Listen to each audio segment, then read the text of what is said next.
नमस्कार साथियों, स्वागत है आप सभी का आपके अपने यूट्यूब चैनल सरकारी भारत में। फ्रेंड्स, आज के सेशन में हम डिस्कस करने वाले हैं भारत के भूगोल के बारे में। तो आज का अपना टॉपिक है इंडियन ज्योग्राफी से रिलेटेड। और आज हम पढ़ेंगे अपने टॉपिक भारत की नदियों के बारे में, इंडियन रिवर सिस्टम के बारे में पढ़ेंगे। और कोई भी एग्ज़ाम हो जहाँ पर आपका ज्योग्राफी आता है, वनडे एग्ज़ाम हो, चाहे एसएससी का हो, रेलवे का हो, या फिर कोई अदर कम्पिटिटिव लेवल एग्ज़ाम है, तो वहाँ पर भी इंडियन रिवर सिस्टम से क्वेश्चन आए, ऐसा होता ही नहीं है। थ्योरी से समझेंगे हम चीज़ों को, और डायग्राम का यूज़ कर करके समझेंगे चीज़ों को, जिसमें हम साउथ इंडिया की जो रिवर हैं उनको समझेंगे, नॉर्थ इंडिया की जो रिवर हैं उनको समझेंगे, और ईस्ट इंडिया की जो प्रमुख रिवर हैं उनके बारे में समझेंगे।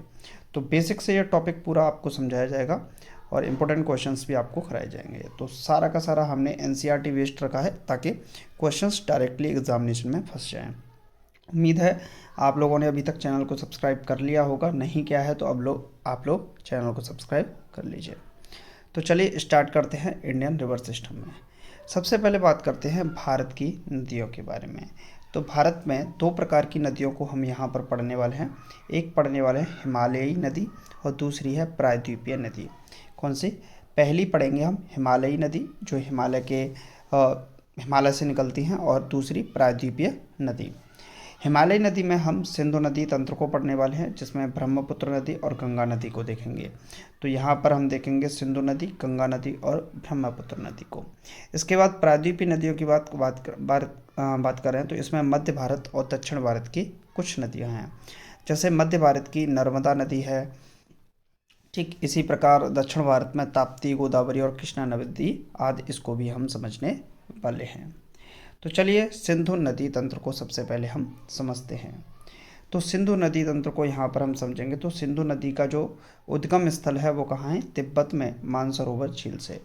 प्रश्न आपसे पूछ सकता है कि जो सिंधु नदी है उसका उद्गम स्थल कहाँ है? तो यहाँ पर देखिए, ये है अपना नेपाल, और ये प्यारा भारत है अपना। इस प्यारे भारत के जस्ट बगल में है, यहाँ चीन की सीमा में आता है ये तिब्बत वाला पार्ट, ये वाला।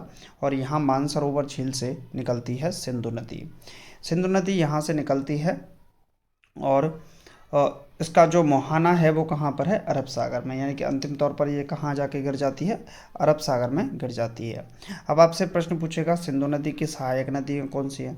तो सिंधु नदी की जो सहायक नदी हैं उसमें यहाँ से एक जुड़ती है झेलम नदी, फिर चिनाब नदी, रावी नदी, ब्यास नदी और सतलुज नदी, और अंत में ये किस में जाकर मिल जाती हैं?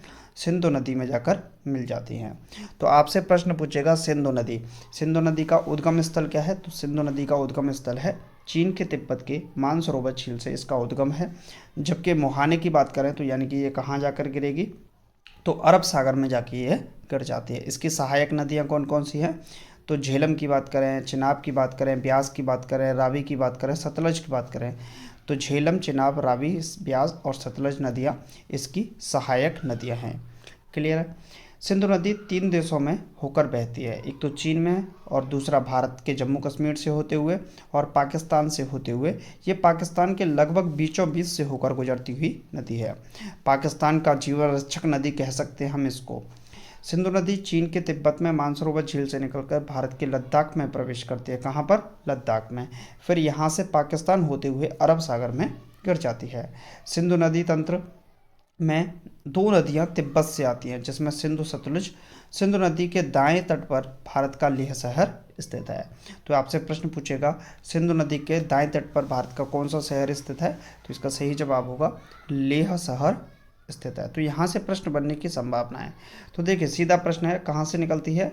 तो मानसरोवर झील से निकलती है, चीन के तिब्बत से। लद्दाख से होते हुए, ये जम्मू कश्मीर से होते हुए, इस तरीके से यहाँ पीओके से होते हुए, पाक ऑक्युपाइड कश्मीर से होते हुए ये अरब सागर में गिर जाती है। और इसी में झेलम, चिनाब, रावी और ब्यास, सतलुज नदियाँ भी इसमें जाकर मिल जाती हैं, जो कि इसकी सहायक नदी बनती हैं। सिंधु नदी तंत्र के जल को लेकर भारत और पाकिस्तान के बीच में क्या है? एक समझौता है। तो 1960 में सिंधु जल समझौता भी हुआ था। भारत और पाकिस्तान के बीच में 1960 में हुआ था सिंधु जल समझौता। इस संधि पर भारत के तत्कालीन प्रधानमंत्री पंडित जवाहरलाल नेहरू और पाकिस्तान के तत्कालीन राष्ट्रपति अयूब खान ने दस्तखत किए थे।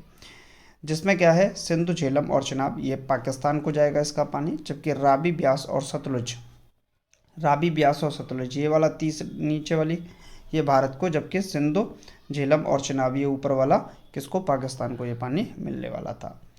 क्लियर। अब यहाँ पर बात करते हैं, दूसरे नंबर पर आती है चिनाब नदी। कौन सी आती है, चिनाब नदी। चिनाब नदी की बात करें तो इसका जो उद्गम स्तर है ये बड़ा दर्रा हिमाचल प्रदेश से। तो आपने बड़ा दर्रे जो भारत के प्रमुख दर्रे हैं उनके बारे में मैंने आपको पढ़ा दिया है। और उद्गम स्थल क्या है इसका, बड़ा दर्रा हिमाचल प्रदेश से ये निकलती है, जबकि इसका मुहाना यानी कहाँ कर गिर जाती है, तो ये जो चिनाब नदी है ये झेलम में मिलके, फिर रावी में मिलके, फिर ब्यास सतलुज में मिलके सिंधु नदी में ही ये मिल जाती है।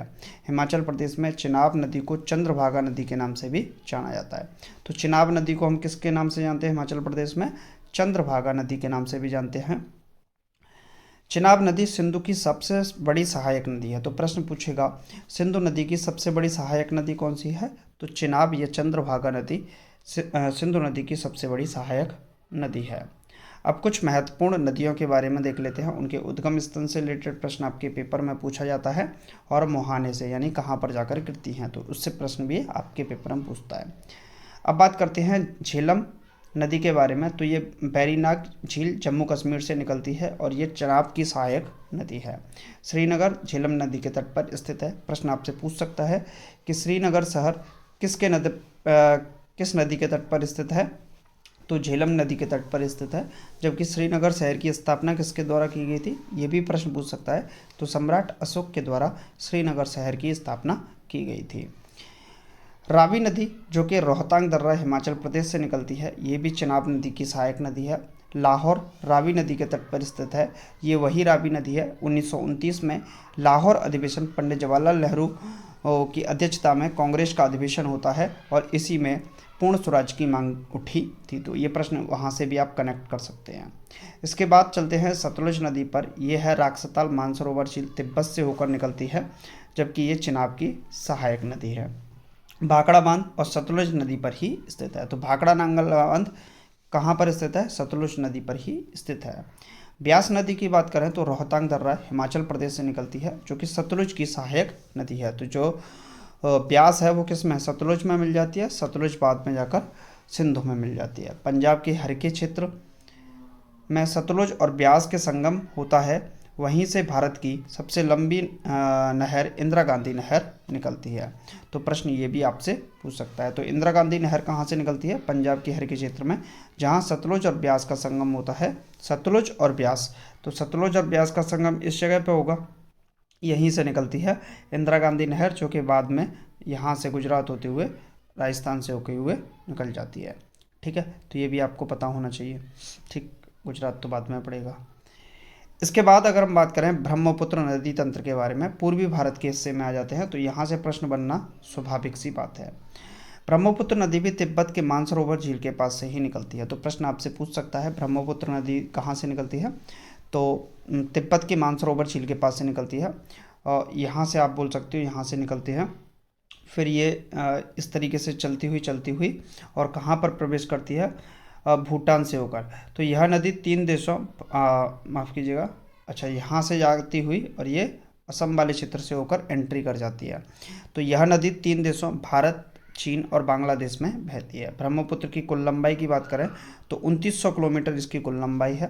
भारत में इसकी लंबाई केवल 916 किलोमीटर है। ब्रह्मपुत्र भारत की सबसे चौड़ी नदी है। तो प्रश्न पूछ सकता है भारत की सबसे चौड़ी नदी कौन सी है, तो ब्रह्मपुत्र है। जबकि भारत की सबसे लंबी नदी कौन सी है, तो गंगा नदी है 2525 किलोमीटर। लेकिन चौड़ी नदी पूछे तो ब्रह्मपुत्र नदी है। ब्रह्मपुत्र नदी के अन्य नाम भी है। तिब्बत में इसको यारलुंग सांगपो के नाम से जाना जाता है, जबकि अरुणाचल प्रदेश में इसको दिहांग के नाम से जाना जाता है, जबकि असम में इसको ब्रह्मपुत्र और बांग्लादेश में इसको जमुना के नाम से जाना जाता है। तो तिब्बत में यारलुंग सांगपो, अरुणाचल प्रदेश में दिहांग, असम में ब्रह्मपुत्र और बांग्लादेश में इसको जमुना के नाम से भी जाना जाता है। बाद में इसके नाम मेघना इस तरीके से भी पड़ते हैं। ब्रह्मपुत्र की सहायक नदियाँ, तो ब्रह्मपुत्र की जो सहायक नदियाँ हैं उनको भी देख लेते हैं। इस तरीके से ब्रह्मपुत्र नदी आती है और ये अरुणाचल प्रदेश से होते हुए एंट्री करते हुए असम से होकर बांग्लादेश में एंट्री करती है। उसके बाद बंगाल की खाड़ी में ये गिर जाती है। तो यहाँ से इसमें कौन कौन सी, यहाँ से इसमें दिबांग नदी, लोहित नदी जिसे हम खूनी नदी के नाम से भी जानते हैं, और धनसिरी नदी और कोपिली नदी, ये लेफ्ट से इसमें एंट्री करती हैं। जबकि राइट से सुबनसिरी, मानस, संकोच, तीस्ता, ये नदियाँ कहाँ से, राइट से इसमें दाएं पक्ष से इसमें मिलती हैं। दुनिया की सबसे बड़ी नदी द्वीप माजुली ब्रह्मपुत्र नदी पर है, जो कि असम में स्थित है। प्रश्न आपसे पूछ सकता है दुनिया का सबसे बड़ा नदी द्वीप माजुली द्वीप कहाँ पर स्थित है, तो ब्रह्मपुत्र नदी पर ही स्थित है, असम में। अब इससे रिलेटेड कुछ क्वेश्चंस हैं, उनको देख लेते हैं। सिंधु नदी का उद्गम स्थल कहाँ पर है, तो सिंधु नदी कहाँ से निकलती है, मानसरोवर झील से निकलती है, और ये कहाँ पर है, तिब्बत से। तिब्बत के मानसरोवर झील में कौन सी नदी निकलती है, तो सिंधु नदी निकलती है। सिंधु नदी जल समझौते के अनुसार कौन सी नदी पाकिस्तान द्वारा शासित नहीं है, तो ऊपर वाली 3 नदियां थी पाकिस्तान के लिए, सिंधु, चिनाब और झेलम। सिंधु, चिनाब, झेलम, जबकि रावी नदी नहीं है। क्लियर है। तो आज के सेशन में सिर्फ इतना ही। उम्मीद है आपको आज का वीडियो अच्छा लगा होगा। इंडियन रिवर सिस्टम की साउथ की कुछ रिवर रह गई हैं, जिसमें ईस्टर्न पार्ट की भी कुछ रिवर रह गई हैं, उनको हम नेक्स्ट वीडियो के अंदर डिस्कस कर लेंगे। तो मिलते हैं नेक्स्ट वीडियो में। Thank you for watching this video.